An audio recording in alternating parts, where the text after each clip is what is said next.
Let's start with Mary Thompson. At 42, Mary lived alone in her quaint two-story house. Divorced and with her children grown and moved away, she often felt the sting of loneliness. Mary was attractive in a subdued way. She worked as a librarian, a job she loved but which also contributed to her solitary existence. Now, across the street lived a young man named Jason. At 19, Jason was at that awkward stage between boyhood and manhood.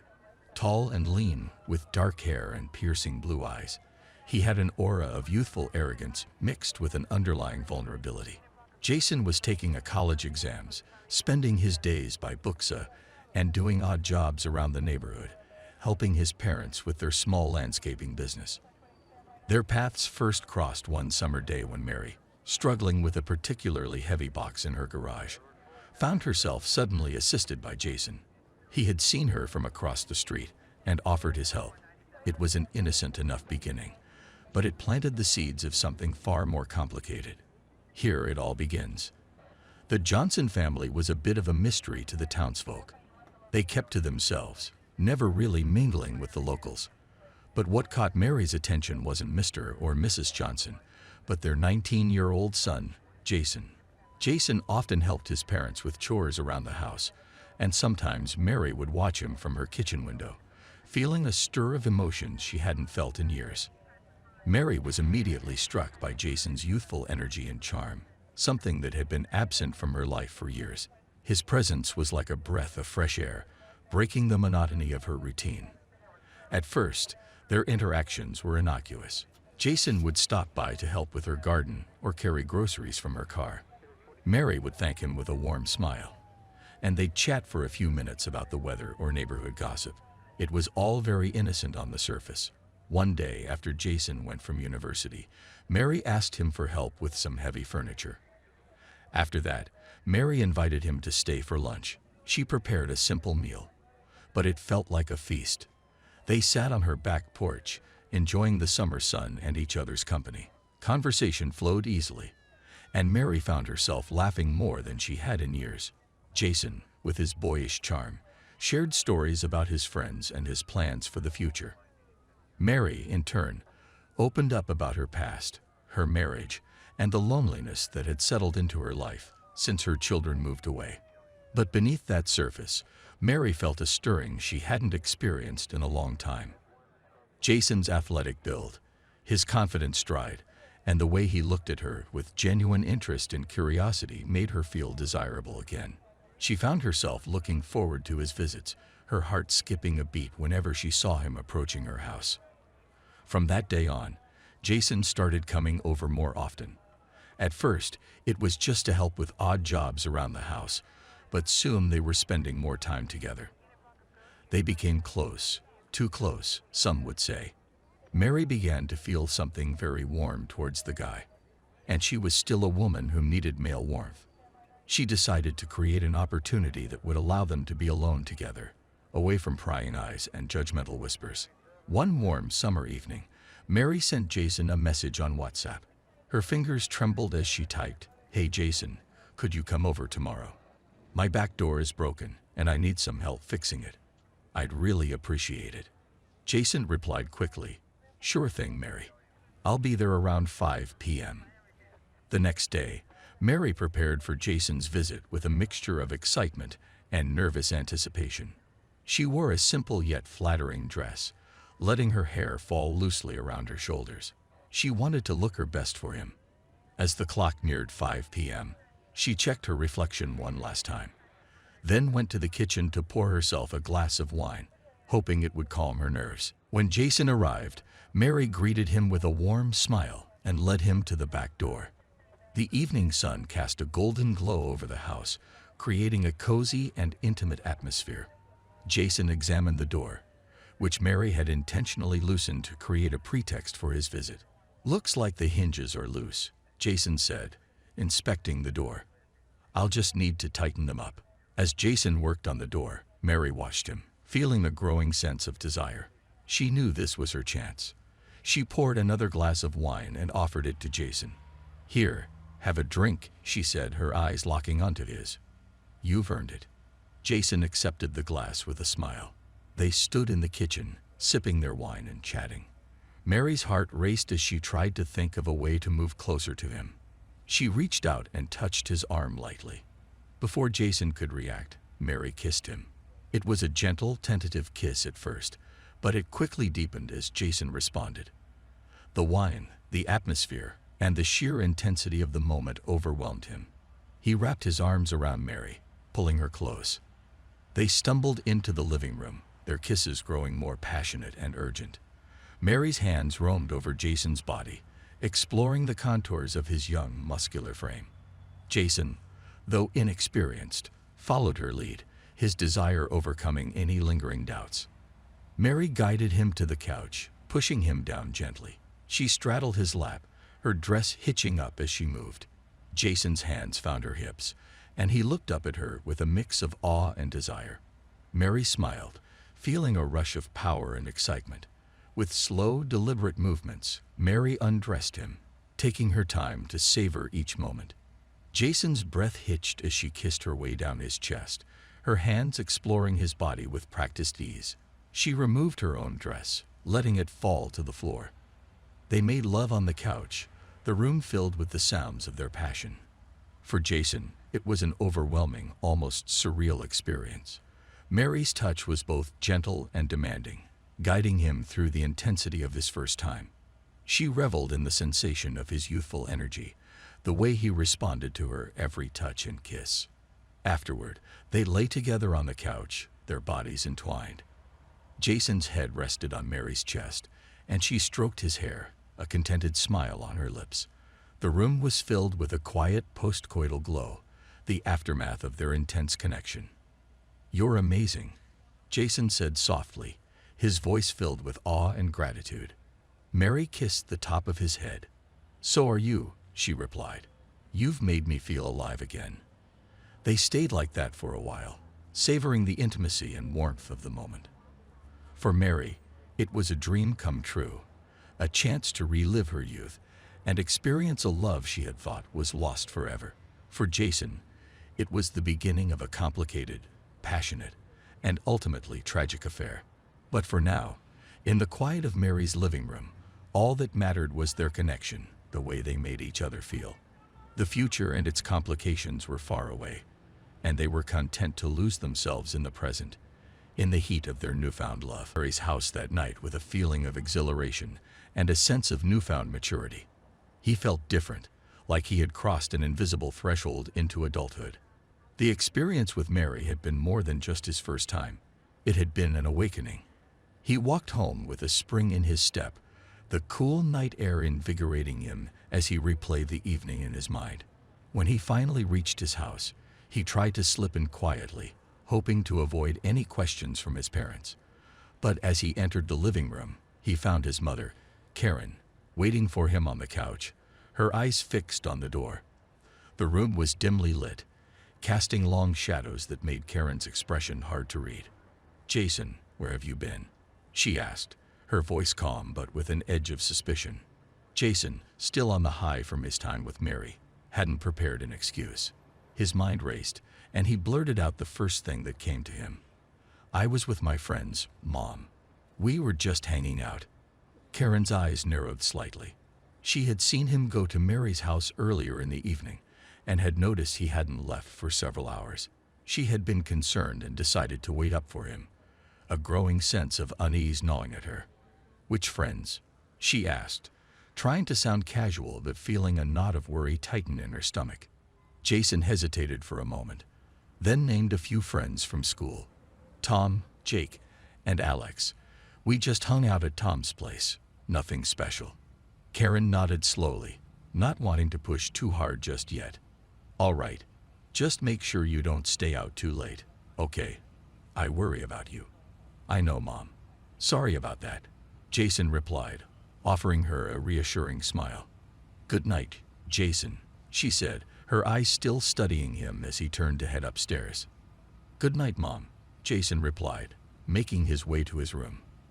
As he climbed the stairs, Karen remained seated, her mind racing. She didn't want to jump to conclusions, but something felt off. She knew Jason well, and his behavior tonight was unusual. The way he had answered her questions, the slight hesitation, and the fact that she had seen him go to Mary's house all pointed to something he wasn't telling her. Upstairs, Jason collapsed onto his bed, still buzzing from the night's events. He knew he had to be more careful in the future, but the thrill of his secret relationship with Mary made it difficult to think clearly. He felt alive, invigorated in a way he had never experienced before. For the next few days, Karen kept a close eye on Jason, her suspicions growing with each passing hour.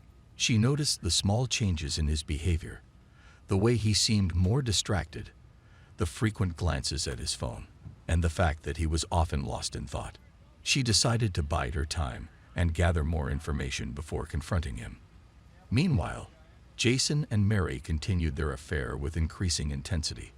They found ways to steal moments together, communicating through WhatsApp and arranging secret meetings whenever they could. Each encounter deepened their bond and their passion, making it harder for Jason to hide his feelings. One afternoon, Karen decided to take matters into her own hands. She waited until Jason left the house, then followed him discreetly. Her heart pounded as she kept her distance, watching as he made his way to Mary's house once again. She parked a few houses away and waited, her mind racing with possibilities. Jason knocked on Mary's door, and she opened it with a warm smile. They embraced, and Karen watched from her car, feeling a mixture of anger, betrayal, and concern. She couldn't hear their conversation, but their body language spoke volumes. It was clear that their relationship was more than just friendly. Karen stayed in her car for over an hour, watching as Jason and Mary interacted inside the house. Her suspicions were confirmed, but she needed to know more. She needed to understand what had drawn her son to this older woman and why he was risking so much for her. Back at home, Karen confronted Jason as soon as he returned. She tried to stay calm, but her emotions were running high. "Jason, I need to talk to you," she said, her voice trembling slightly. Jason looked at her, sensing the seriousness in her tone. "What's wrong, Mom?" "I followed you today," she admitted, her eyes searching his face for a reaction. "I saw you go to Mary's house." Jason's heart sank. He hadn't expected this confrontation so soon. "Mom, I can explain." "Explain what, Jason?" Karen interrupted, her voice rising. "What is going on between you and Mary?" Jason took a deep breath, trying to find the right words. "We've been spending time together. She's lonely, and so am I. We've become close." Karen's eyes filled with tears, a mix of anger and sadness. "She's more than twice your age, Jason. This isn't right. She's taking advantage of you." Jason felt a surge of frustration. "You don't understand, Mom. You've never felt the way I feel right now. She makes me feel alive." Karen reached out, placing a hand on his shoulder. "Jason, I love you, and I just want what's best for you. Please, think about what you're doing. This relationship isn't right." Jason pulled away, feeling torn between his mother's concern and his feelings for Mary. "I'm not a kid anymore, Mom. I can make my own decisions." Karen watched him go, her heart heavy with worry. She knew she couldn't force him to end the relationship, but she couldn't stand by and do nothing. Over the next few weeks, Jason's life began to return to a semblance of normalcy. He threw himself into his studies, spending long hours in the library, and reconnected with his friends, who welcomed him back into their fold with open arms. He even picked up his old hobbies again, like playing soccer in the park and strumming his guitar in the evenings. On the surface, everything seemed to be getting better. Karen watched her son carefully, still wary but hopeful. She noticed that he no longer seemed distracted or secretive. During the day, he no longer visited Mary's house. Instead, he stayed at school or came home directly after his extracurricular activities. Karen saw him laughing with his friends again, his eyes bright with the spark she had missed seeing for so long. The change in Jason's behavior gave Karen a cautious sense of relief. She hoped that the intensity of his feelings for Mary had faded, and that he had come to see the wisdom in ending their relationship. Despite her lingering worries, she decided not to bring up the subject again. She didn't want to reopen old wounds or risk pushing Jason back towards Mary. Instead, She focused on supporting him and helping him move forward. One evening, as they sat together in the living room, Karen noticed that Jason seemed genuinely relaxed for the first time in months. He was sprawled out on the couch, flipping through channels with a carefree expression. "How was school today?" she asked, trying to keep the conversation light. Jason smiled. "It was good, Mom. I aced my math test, and the soccer coach said I might make the starting lineup for the next game." Karen's heart warmed at the sight of his happiness. "That's fantastic, Jason. I'm so proud of you." "Thanks," he said, his smile widening. "I've been working hard." "I can tell," Karen replied. "It's good to see you enjoying yourself again." One sunny Saturday morning, the house was abuzz with the normalcy of a weekend routine. Karen was preparing breakfast in the kitchen, the scent of bacon and fresh coffee filling the air. Jason shuffled into the kitchen, still in his pajamas, his hair disheveled. Despite his usual cheerfulness, there was something different about him. As he sat down at the breakfast table, Karen couldn't help but notice a subtle change. Jason appeared unusually subdued. His eyes were heavy-lidded, and he had a faint, almost imperceptible shadow under them. The sparkle that had been so prominent in his eyes recently seemed dimmer. Karen watched as he struggled to keep his head up, occasionally yawning and rubbing his eyes. It was as if Jason had not slept well, or perhaps not at all. Karen tried to focus on making small talk and keeping the breakfast conversation light, but her concern grew. His tiredness was out of character for the vibrant young man who had been so energetic and enthusiastic in the past weeks. As they ate, Karen noticed that Jason's movements were slow and lethargic.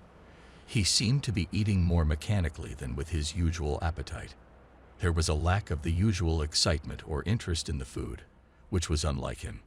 When Karen gently asked if he was feeling okay, Jason merely shrugged it off, mumbling that he was probably just tired from the camping trip and needed a good rest. Karen decided to let the matter rest for the moment, but kept a close eye on him throughout the day. She watched as Jason retreated to his room, a place he had rarely used for solitude in recent weeks. The door was closed, and she could hear the soft hum of his laptop, or perhaps a faint sound of a game. Hours passed, and he remained in his room, occasionally coming out for water or a quick snack, but otherwise staying withdrawn. As the days turned into weeks, Karen's initial relief began to wane, replaced by a creeping sense of unease. Despite Jason's efforts to reintegrate into his usual routines, his persistent fatigue and occasional absences at night sparked a new wave of concern. The tranquility of their home had returned, but Karen couldn't shake the nagging feeling that something was amiss. It was late one evening when Karen's suspicions were confirmed. She was in the kitchen, preparing a late-night snack, when she noticed a familiar pattern. Jason's room had been dark for hours, but suddenly, she saw a sliver of light beneath his door. Curious and concerned, she peered through the crack, only to see that Jason was absent from his room. His bed was untouched, and his belongings were in disarray. Karen felt a pang of worry. Where could he have gone at this hour? She recalled how, during the height of his relationship with Mary, Jason would often leave the house at odd hours and return with an air of secrecy. Now it seemed as though history might be repeating itself. With a heavy heart, Karen tried to piece together the clues. Jason's sleepiness and increasing late-night absences suggested that he might be slipping back into old habits. Determined to uncover the truth, Karen decided to keep a closer watch. Over the next few nights, she began to monitor his movements more intently. She noticed that he would often leave the house around midnight, slipping out quietly and returning several hours later with the same tired look on his face. Each time, he would be evasive when she asked about his whereabouts, offering vague answers about meeting friends or just being out for a walk. The pattern was unmistakable. Jason was going somewhere after hours, and Karen's intuition told her that he was likely visiting Mary. The thought filled her with a mix of dread and frustration. She had hoped that the break from Mary would be a clean slate, but it seemed that Jason was struggling to break free from the grip of the relationship that had so profoundly affected him. Karen was faced with a difficult decision. She knew that confronting Jason directly might lead to conflict, but the idea of him slipping back into the unhealthy relationship with Mary was unbearable. She remembered the intense and bitter arguments she had with Mary, the accusations, the harsh words exchanged. Their quarrel had been deep and personal, and she had no desire to revisit that painful chapter. Karen's patience was wearing thin. Despite her efforts to steer Jason away from Mary through gentle conversations and support, it seemed that nothing was working. Jason's late-night absences persisted, and his evasive responses only fueled her suspicions. Her frustration mounted with each passing day, and her concern for her son's well-being reached a boiling point. Deciding that she needed concrete evidence to confront the situation, Karen resolved to catch Jason in the act. If she could witness his actions firsthand, it might be enough to force him to face the truth and end the relationship once and for all. The thought of another confrontation with Mary was daunting, but Karen felt that it was a necessary step to protect her son. One night, Karen decided to put her plan into action. She stayed up late, her eyes trained on Jason's room. When he stealthily slipped out of the house through his window, she knew this was her opportunity. With her heart pounding in her chest, she followed him at a careful distance. She watched as he climbed over the fence and made his way towards Mary's house, the dim light casting long shadows on the ground. Karen's mind raced with a mix of anxiety and determination. She kept herself hidden in the darkness, moving as quietly as possible. When Jason reached Mary's house, he let himself in through a side door, leaving it slightly ajar. Karen approached cautiously, her breath coming in shallow, controlled bursts. The moment she entered the house, she was hit by the scent of women's perfume mingled with the distinct aroma of alcohol. The smell was almost overpowering, and it drove home the reality of the situation. Her emotions surged, a tempest of anger and desperation clouding her judgment. She followed the sounds of laughter and murmured conversation, her footsteps muffled by the plush carpeting. The scene she encountered was like a punch to the gut. Jason and Mary were in the middle of their intimacy, their clothing scattered around the room. Jason was in the process of removing Mary's clothes, and the sight of them together filled Karen with a blinding rage.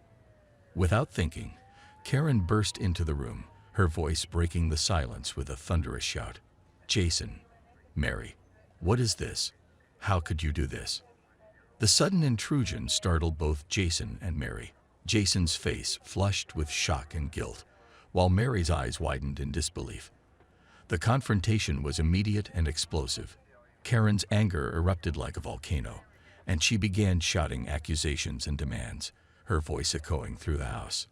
Mary, equally enraged, jumped to her feet. "Karen, what are you doing here? This is none of your business." Jason, caught between the two women, tried to intervene.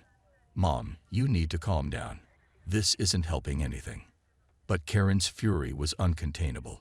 She advanced on Mary, her hands gripping her shoulders as they began to grapple. The physical struggle was intense. The women's hair was tangled, and their voices were raised in a cacophony of anger and pain. In the chaos, they pulled at each other's hair, shouting insults and desperate pleas. Jason tried to separate them, his face a mask of panic and frustration. His attempts to calm the situation only made things worse. In the heat of the moment, he grabbed Mary's arm and yanked her away from Karen, with more force than intended. The movement was sudden and uncontrolled, and Mary lost her balance. The world seemed to slow as Mary stumbled backwards. She fell down a flight of steps leading to the lower level of the house. Her head struck the edge of a step with a sickening thud, and a stream of blood began to flow from the wound. The sight of her lying motionless at the bottom of the stairs sent a chill through Karen's spine. In a daze of horror and shock, Karen rushed to Mary's side, her hands trembling as she tried to assess the severity of the injury. Mary's breathing was shallow, and the blood pooled around her head. Karen's mind raced as she scrambled for her phone, dialing 911 with shaking fingers. The operator's calm instructions did little to ease Karen's frantic state. She stayed on the line, trying to follow the advice while keeping an eye on Mary, who lay unconscious on the floor.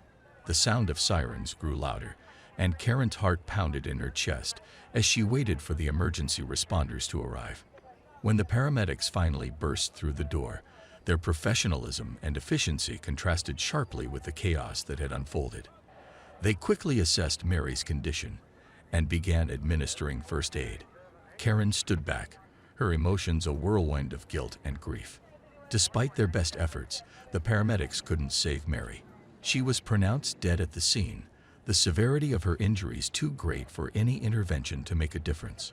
The shock of the outcome was overwhelming, and Karen found herself grappling with the weight of the consequences of her actions.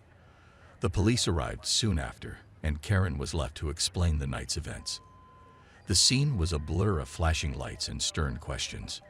Jason, too, was in a state of shock, his face pale and his demeanor numb. The gravity of the situation began to sink in, and the reality of what had transpired hit harder than any of them could have imagined. After weeks of testimony and deliberation, the jury reached their verdicts. Karen was found guilty of involuntary manslaughter. The jury concluded that while she had not intended to kill Mary, her reckless actions had directly resulted in Mary's death. The court sentenced Karen to a significant prison term, reflecting the gravity of her role in the tragic events. Jason was found guilty of reckless endangerment. The jury acknowledged his intent to separate the women, but determined that his method of intervention was reckless and had contributed to the fatal accident.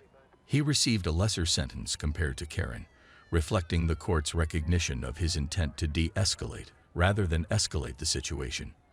In this scenario, Karen was convicted of involuntary manslaughter. Considering the intense emotions and lack of premeditation involved, the court might have opted for a more lenient approach. Instead of a lengthy prison term, Karen was sentenced to 2 years in prison. This sentence took into account her remorse, the fact that her actions were driven by a desperate attempt to protect her son, and the absence of malicious intent. Jason, found guilty of reckless endangerment, also received a more lenient sentence in this adjusted scenario. His role in the incident, while reckless, was viewed through the lens of his intent to separate the women rather than cause harm. Jason was sentenced to 2 years in prison as well.